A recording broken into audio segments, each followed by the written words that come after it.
Welcome back to my channel. ఈ రోజు మీ అందరి కోసం మరొక ఇంట్రెస్టింగ్ మూవీ రివ్యూ తీసుకొచ్చి హీరో ప్రియదర్శి మరియు ఆనంది నటించినటువంటి ప్రేమ అంటే మూవీ అనమాట. ఈ సినిమాలో సుమ, కనకాల, హైపర్ ఆది ఇట్లా చాలా మంది యాక్ట్ చేశారు. సినిమా స్టోరీ ఏంటంటే థ్రిల్లింగ్, లైఫ్లో చాలా థ్రిల్లింగ్ ఉండాలి, లైఫ్ బాగా చిల్ చేయాలని అనే క్యారెక్టర్లో హీరోయిన్ ఉంటుంది. అలియాస్ మన అనే హీరోయిన్. కానీ చాలా బరువు బాధ్యతలతో లైఫ్ని లీడ్ చేస్తూ ముందుకెళ్ళే పాత్రలో మన ప్రియదర్శి ఉంటారు.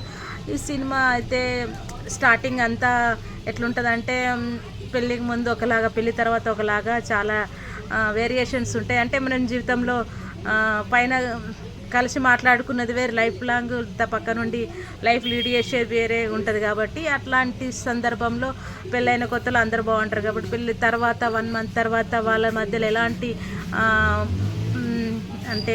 ఎలాంటి సీక్రెట్స్ రివ్యూస్ అవ్వడం, అండ్ మొబైల్ కాల్ వస్తే బయటకు వెళ్ళి మాట్లాడుకోవడం, అసలు ఎందుకు ఇట్లా జరుగుతుంది ఏంటని చెప్పేసి చిన్న రీజన్స్తోని వాళ్ళ లైఫ్ ఎలా స్పాయిల్ చేసుకోవాలనుకుంటారు, ఎంతవరకు వెళ్తారు, తర్వాత ఏమవుతుంది అనేది ఈ సినిమా కథాంశం అన్నమాట. ఇందులో రాజీవ్ కనకాల గారి వైఫ్ అయినటువంటి మన సుమా కనకాల గారు ఎస్ఐగా మంచి పోలీస్ ఆఫీసర్గా బాగా చేసిరు. దానికి తోడుగా వెన్నెల కిషోర్ బాగా కామెడీ అనమాట. చాలా థ్రిల్లింగ్గా ఉంటుంది.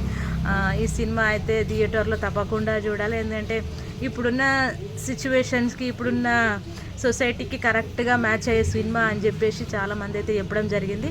ఉన్న బలాలు ఏంటంటే హీరో హీరోయిన్స్ మధ్య ఉన్న కెమిస్ట్రీ అండ్ మధ్యలో కామెడీకి సంబంధించి, కానీ కొత్తనం కూడా చాలా కొత్త రకంగా ఉంటుందంట. మన ఇప్పుడున్న సిచ్యువేషన్స్ బట్టి బేస్ చేసుకుని వింటుందంట.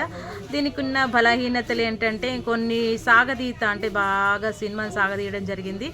అఫ్ కోర్స్ ఈ సినిమా అయితే మంచి ఎంటర్టైన్మెంట్ దృష్టిలో చూసుకుంటే అయితే ఇది చాలా మంచి మూవీ అని చెప్పొచ్చు. సో ఇది ఇప్పుడున్న జనరేషన్కి బాగా మ్యాచ్ అయ్యే మూవీ అనమాట.